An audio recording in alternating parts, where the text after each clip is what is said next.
tumenye Bibiliya. Iki ni ikiganiro utegurirwa na Dr. Venano Makegi ukakigezwaho na Transworld Radio. Soma kandi wige Bibiliya usobanukirwe ijambo ry'Imana.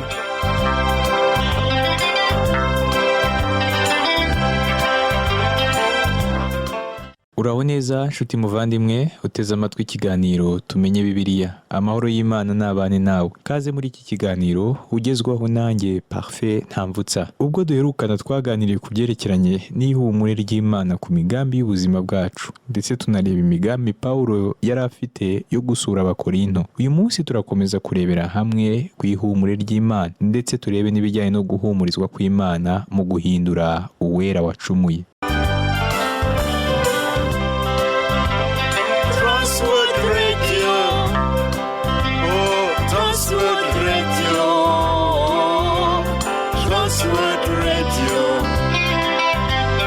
Transworld Radio, Samirana, Samirana, Samirana, Usemera, Samirana, Samirana, Samirana, Usemera, Imani hafi cyubahiro.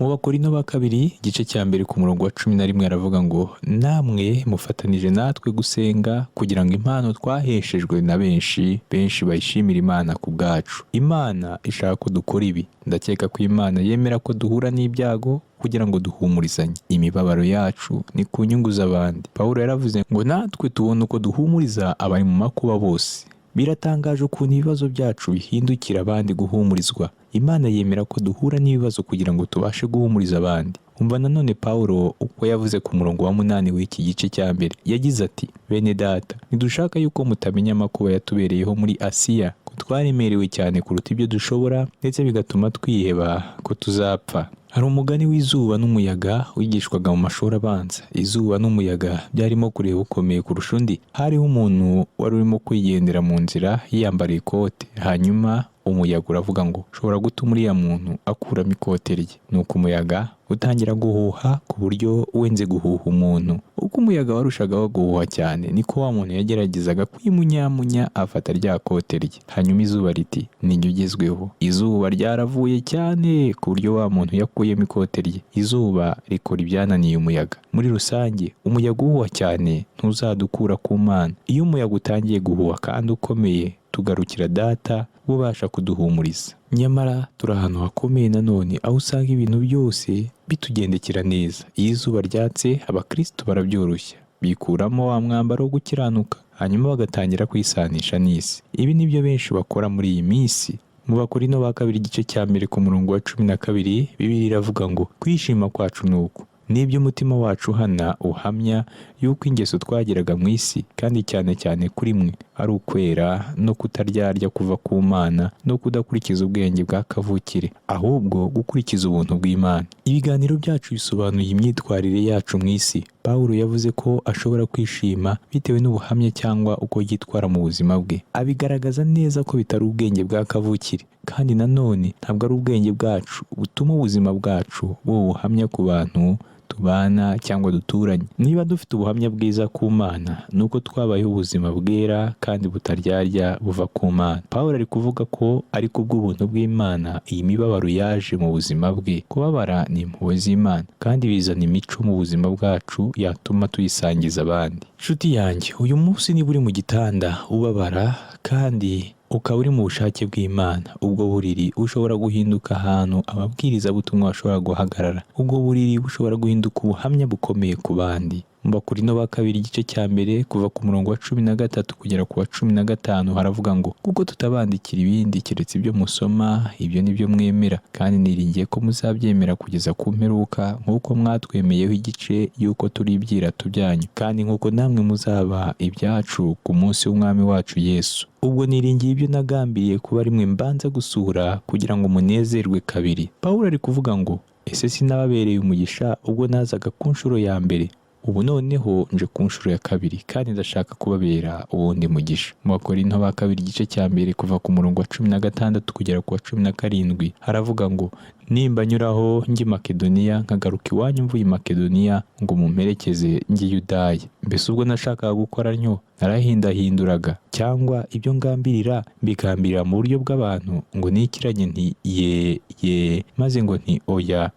Hano Pawulo yari yiringiye kuzaza i Korinto ariko yaratarahagera, ariko bamwe mu banzi be b'i Korinto bavugaga ko atavuga ibyo yashakaga kuvuga. Bamushinjaga kuba umunyabinyoma cyangwa kutaba inyangamugayo mu byo avuga, ariko ubu Pawulo ari kubwira Abakorinto ko yari inyangamugayo, ari kubabwira agaragaza neza ko iyo avuze yego iba ari yego, yavuga oya ikaba ari oya. Abizera b'uyu munsi usanga bashaka kumera nk'Abakorinto, usanga badakoresha umucyo muri za gahunda zabo bagirana n'abandi umunsi ku munsi. Uyu munsi dukeneye abakristo b'abagabo n'abagore bahagarara ku ijambo bavuze. Dukeneye abakristo babiringirwa badafite uburyarya. Mu Bakorinto ba kabiri igice cya mbere ku murongo wa 18 haravuga ngo ahubwo nk'uko Imana ariyo kwizerwa niko n'ijambo tubabwira atari ye, maze kandi ngo oya. Pawulo ntiyigeze avuga ngo nzaza hanyuma kandi avuge ngo sinzaza, nubwo hari ubwo byashoboraga kuba akaba yasubika urugendo rwe ntabakigiye aho yashakaga kujya. Kubera iki? Kuko Imana ariyo yamuyoboraga muri byose. Pawulo yagenderaga mu bushake bw'Imana. Samirana usemerera wamamaza inkuru nziza. Samirana usemerera wamamaza inkuru nziza. Inkuru nziza ni agakiza kabonekwa muri Yesu Kristo. Inkuru nziza ni agakiza kabonekwa muri Yesu Kristo. Samirana, samirana, samirana usemerera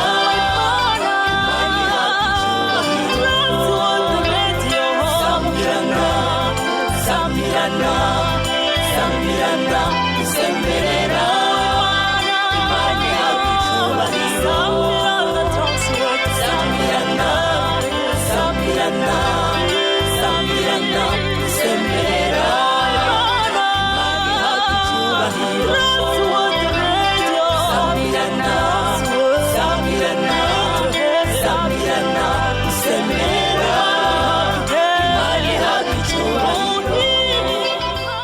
Mu Bakorinto ba kabiri igice cya mbere ku murongo wa 19 haravuga ngo kuko umwana w'Imana Yesu Kristo uwo twababwirije ibye jyewe na Siluwano na Timoteyo atari ye kandi ngo abe oya, ahubwo muri we harimo ye gusa. Ubutumwa bwiza Pawulo yabwirije Abakorinto bwari bwiza kandi bwari yego. Ubutumwa ni ibintu Imana yadukoreye. Mu yandi magambo ni inkuru nziza, kandi inkuru nziza igomba kuvugwa. Ntidufite Imana ikiranuka gusa, ahubwo dufite n'Umwami Yesu Kristo twizeye. Mu Bakorinto ba kabiri igice cya mbere ku murongo wa 20 aravuga ngo ibyo Imana yasezeranyije byose muri we nimo ye iri. Nicyo gituma ari we udutera kuvuga ngo amen. Imana ihimbazwe natwe. Ibintu byose birashoboka muri Kristo. Urabona ko ku bwawe Imana ivuze ikintu kizima. Mu Bakorinto ba kabiri igice cya mbere ku murongo wa 21 na 22 haravuga ngo Imana niyo idukomezanya namwe muri Kristo kandi niyo yadusize, niyo yadushyizeho ikimenyetso, iduha umwuka wayo mu mitima yacu h'ingwate. Ubu ntabwo dufite Imana ikiranuka gusa, ahubwo dufite Imana y'ukuri. Dufite Yesu Kristo muzima uriho, ariko tukagira n'umwuka wera udutuyemo.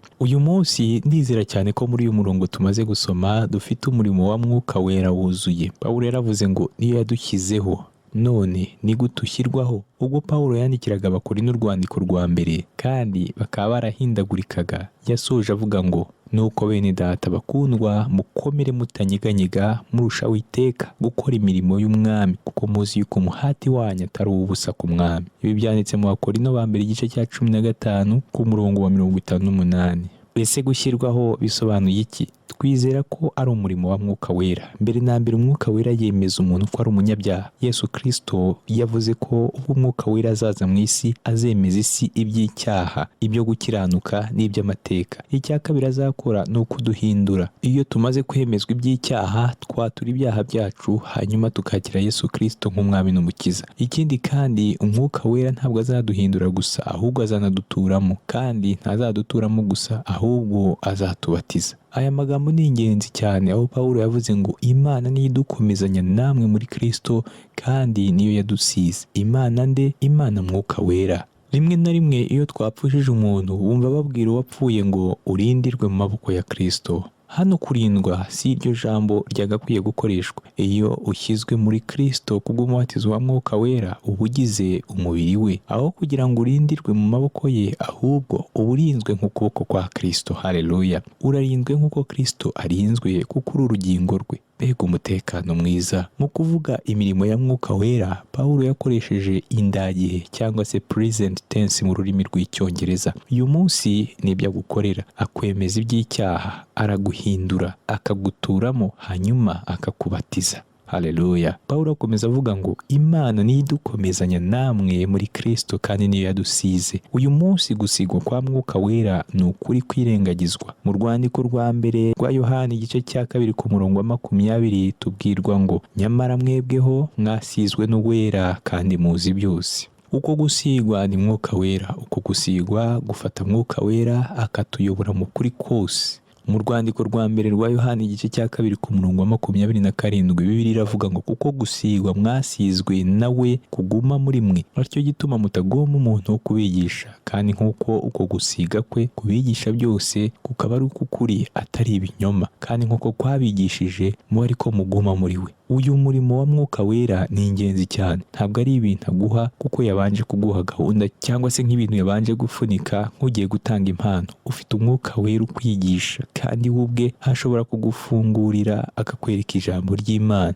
Iyo niyo mpamvu Bibiliya ari igitabo cy'ibitangaza. Umwami Yesu Kristo yabwiye abantu be ngo ndacyafite ibyo kubabwira byinshi, ariko ubu ntimubasha kubyihanganira. Uwo Mwuka w'ukuri naza azabayobora mu kuri kose. Aya magambo yanditse mu butumwa bwiza bwa Yohana igice cya 16 ku murongo wa 12 na 13.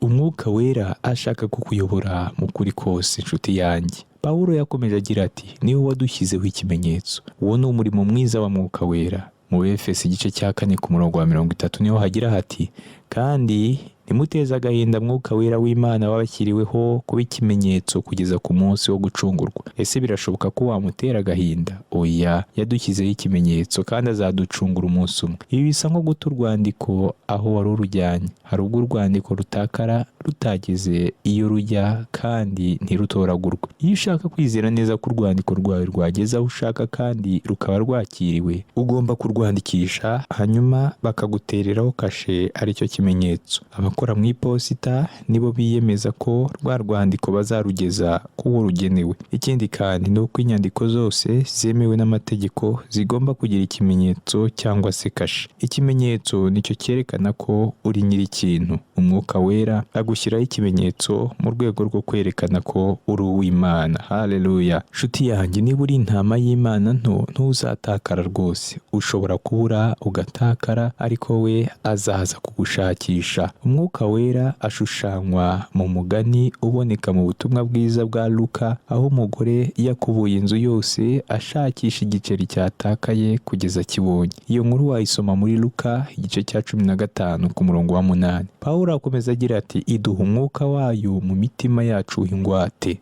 Aha byari kuba byiza iyo bavuga ngo mwahawe ingwate, ariyo Mwuka Wera uri mu mitima yacu. Urabizi ko iyo hari ingwate biba bisobanuye ko hari byinshi byo gukurikiza. Iyo ushyize ingwate ku kintu biba bivuze ko ugiye gutanga amafaranga menshi kuri icyo kintu. Ni muri ubwo buryo Imana yaduhaye Umwuka Wera, ari butwereka ko hari byinshi byo gukurikiza. Iki ni ikintu cyiza cyane. Iyo abantu baguze bumvikanye, biba bishoboka cyane ko umuguzi yatenguha kabone n'ubwo aba yamaze kwishyura igicuruzwa. Ariko kuri uyu muguzi nta gutenguha kubaho. Iyo atuguze amaraso ye, iyo yashyizeho igiciro, ari byo bisobanuye ko umutima ukijijwe uzagera neza kuri Data. Ibyo bisobanuye ko uyu munsi umutima ukijijwe uri ahantu heza. Imana yashyize Umwuka Wera muri buri mwizera wese. Ni ingwate. Mwuka Wera yaje mu buzima bw'uwizera ngo azane Imana yuzuye kugira ngo idufashe kwihanganira ibyo duhura nabyo byose. Ese ni iki ukeneye uyu munsi?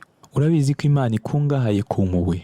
Ni Data nyiri impuhwe zose. Ese ukeneye iki? Ukeneye imbaraga? Ukeneye umunezero? Ukeneye ubwenge? Ukeneye ubufasha? Hari uguhumurizwa kuko ni Imana yuzuye guhumurizwa kose. Ibi Pawulo yari abizi neza. yanabinyuzemo. Nanone kandi umwanditsi ariwe Pawulo arabizi kuko yabinyuzemo cyane. Mu rwandiko rwa kabiri Pawulo yandikiye Abakorinto igice cya mbere ku murongo wa 23 aravuga ngo ariko Imana niyo ntanze w'umugabo ku bugingo bwanjye yuko icyatumye ntongera kuza i Korinto ari ukubababarira. Pawulo aravuga ko iyo aza kuza mbere yari gukora ibyo yakoze mu rwandiko rwa mbere. Wabonye ko mu rwandiko rwa mbere rw'Abakorinto huzuyemo gucyaha no gukosora. Muri ruriya rwandiko Pawulo yavugaga ibintu akomeje kandi arakaye. Mu yandi magambo ari kuvuga ngo iyo nza nari kubabwiza imvugo ikarishye, ariko nashakaga kumenya ko mwabasha kwikemurira ibingibi mwebwe ubwanyu. Mu Bakorinto ba kabiri igice cya mbere ku murongo wa 24 Bibiliya iravuga ngo icyakora ibyerekeye kwizera kwanyu ntabwo tuba twazi igitugu, ahubwo dufatanya namwe mu byishimo byanyu kuko kwizera ariko mushikamyemo mukomeye. Pawulo ari kuvuga ngo sindi umushumba w'imitima yanyu, sinshaka kubategeka, mufite umudendezo wuzuye muri Kristo. Icyo nshaka gusa ni ukuba umufasha w'ibyishimo byanyu kuko kwizera ariko mushikamyemo mukomeye.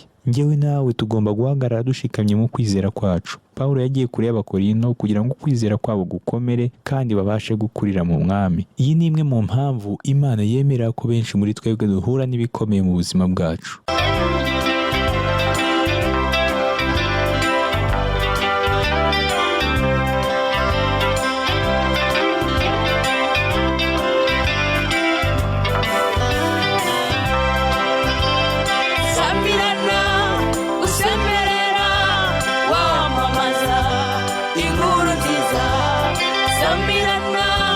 Usemerera wamamaza inkuru nziza, inkuru nziza ni agakiza kabonekwa muri Yesu Kristo.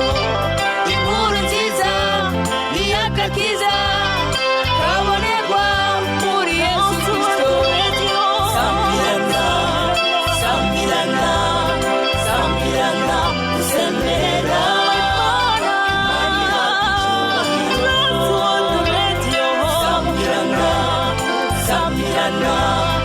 Sambirana, usemerera Imana yacu icyubahiro. Sambirana, sambirana, sambirana, usemerera Imana yacu icyubahiro. Sambirana, sambirana, sambirana, usemerera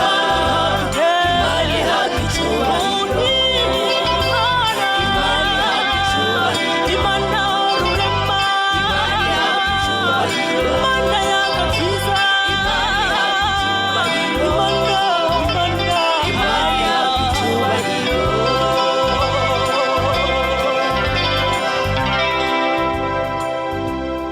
Reka noneho twinjire mu gice cya kabiri mu rwandiko rwa kabiri Pawulo yandikiye Abakorinto. Uru rwandiko ruratwigisha ukuri kwiza ku bijyanye no guhumurizwa n'Imana. Mu gice cya mbere twabonye ibyerekeranye no guhumurizwa ku migambi y'ubuzima. Ubu noneho tubonye Imana ihumuriza mu guhindura uwera wacumuye. Mbere y'uko intumwa Pawulo yinjira muri iyi nsanganyamatsiko ikomeza ivuga ku ngingo ziboneka mu gice cya mbere, ari gusobanura impamvu ataje gusura Abakorinto vuba, hanyuma akavuga ku wera wacumuye mu iteraniro ry'i Korinto, hanyuma bikarangira atweretse ko Imana idutera kwishimira muri Kristo. Mu Bakorinto ba kabiri igice cya kabiri ku murongo wa 1 aravuga ngo ariko nagambiriye mu mutima wanjye kutagaruka iwanyu nzanye agahinda. Pawulo ari kugaragaza ko yaciwe intege n'Abakorinto. Iyo aramukaje kubasura byari kuba ari agahinda gusa. Mu Bakorinto ba kabiri igice cya kabiri ku murongo wa 2 haravuga ngo kuko nimbatera agahinda uwanezeza ninde atari uwo ntera agahinda. Pawulo ntiyashakaga kuza afite agahinda cyangwa azengamarira mu maso ugasanga atumye n'Abakorinto barira. None ubwo ninde wari gutuma Pawulo anezerwa? Byari kurangira bose ari agahinda n'amarira gusa. Mu Bakorinto ba kabiri igice cya kabiri ku murongo wa 3 baravuga ngo ibyo mbyandikiye kugira ngo ubwo nzaza ni kuzaterwa agahinda n'abari bakwiriye kunezeza, kuko mbiringira mwese yuko umunezero wanjye ari wo wanyu mwese. Pawulo yashakaga kubasura mu munezero, yari yiringiye kumva ijambo ribavuyeho rimubwira ko bakosoye ibyo yari yarabandikiye mu rwandiko rwa mbere rw'Abakorinto. Hanyuma Pawulo abafungurira umutima arababwira ati nabandikiye mfite agahinda kenshi n'umubabaro mwinshi wo mu mutima, ndira amarira menshi. Icyakora si ukugira ngo mbatere agahinda, ahubwo ni ukugira ngo mumenye uburyo urukundo mbakunda ruhebuje. Ibi byanditse mu Bakorinto ba kabiri igice cya kabiri ku murongo wa 4.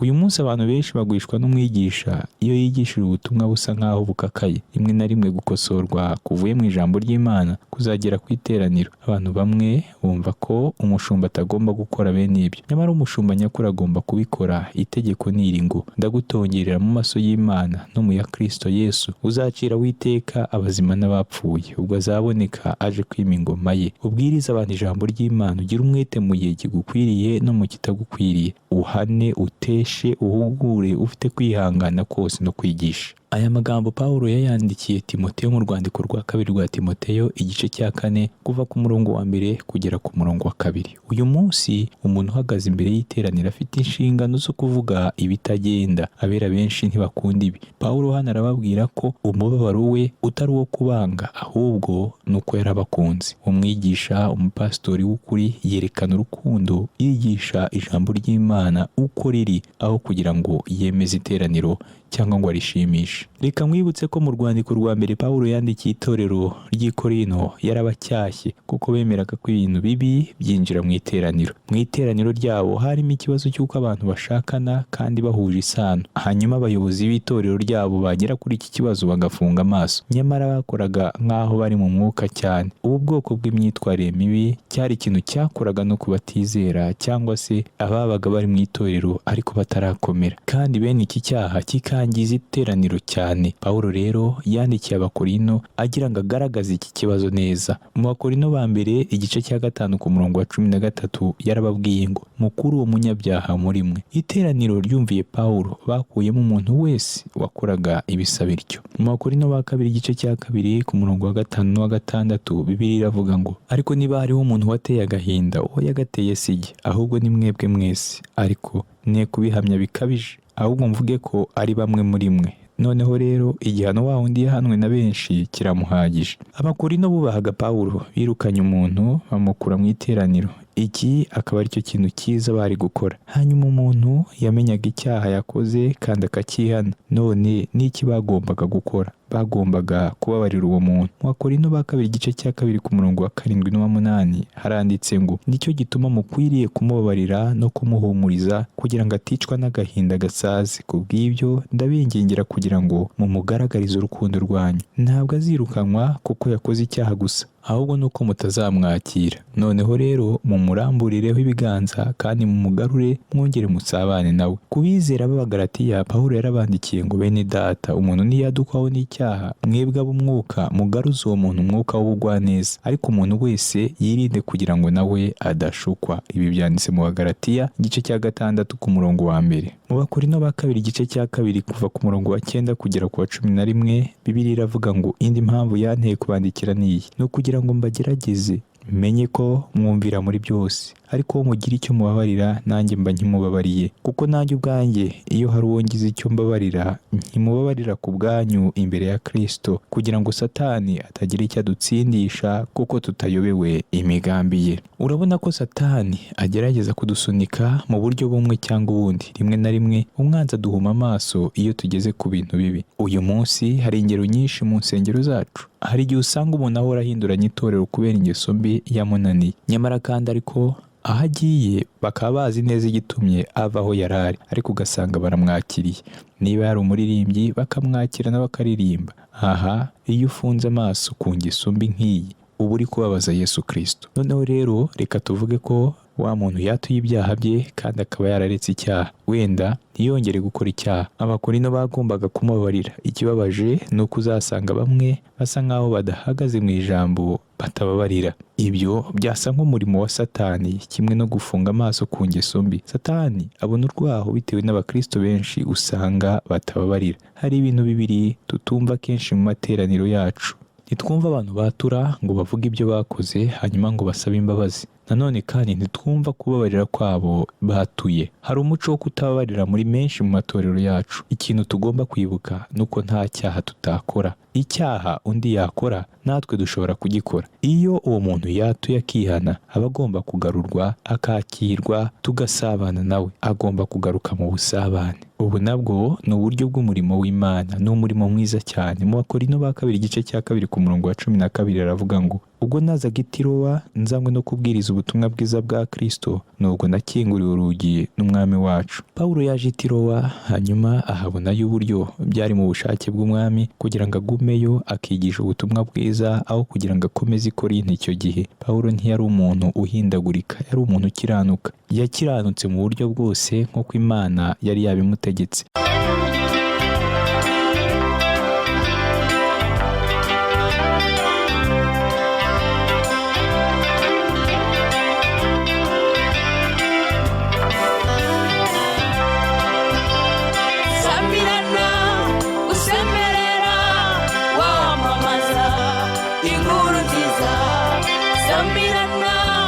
Usemerera wamamaza inkuru nziza, inkuru nziza ni agakiza kabonekwa muri Yesu Kristo.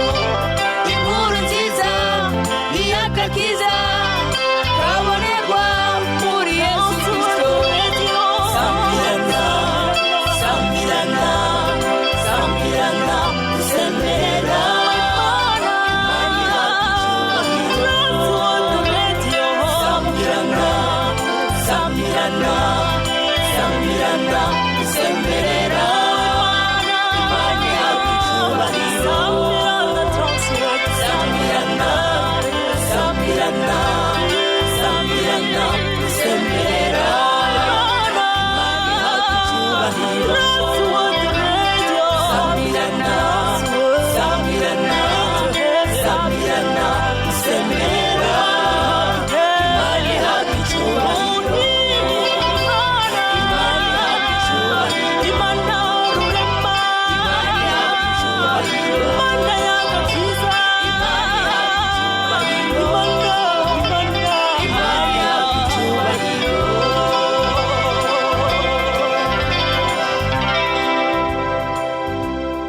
Abakorinto ba kabiri igice cya 2 ku murongo wa 13 baravuga ngo nabuze uko nduhura umutima wanjye kuko ntasanzeyo Tito mwene data, nicyo cyatumye mbasezeraho njye Makedoniya. Ndetse n'igihe Pawulo yigishaga ubutumwa bwiza i Tirowa yarababaye kuko Tito nta makuru yamuhaye yerekeye iteraniro ry'i Korinto. Yategereje ko Tito aza ariko ntiyigeze aza. Hanyuma Pawulo yakomereje i Filipi muri Makedoniya, aho niho Tito yaje, hanyuma amuha amakuru y'Abakorinto ko bakemuye ikibazo cy'ibyaha mu iteraniro ryabo kandi ko umuntu yihana akava mu cyaha. Nshuti yanjye, nawe ndagukangurira kureka cya cyaha cyakwizingiyeho kugira ngo winjire mu busabane bwiza na Yesu Kristo. Reka dusenge. Mwami Yesu, ugenderera uyu muvandimwe wanteze amatwi uyu munsi kugira ngo yitandukanye n'icyaha cyose kimubuza kukwizera no kuba inshuti nawe. Umukureho za mbaraga zose z'umwijima zimukoresha, abohorwe kubwira ijambo amaze kumva, maze yinjire mu munezero w'agakiza. Mu izina rya Yesu Kristo umwami wacu.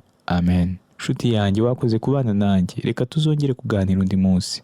Mu kiganiro kizakurikira tuzakomereza muri iki gice cya 2 ndetse tunarebe mu gice cya 3. By'umwihariko tuzavuga ku byerekeranye n'umurimo unesha. Ngaho ubuntu bw'umwami wacu Yesu Kristo n'urukundo rw'Imana no kubana n'Umwuka Wera bibane nawe.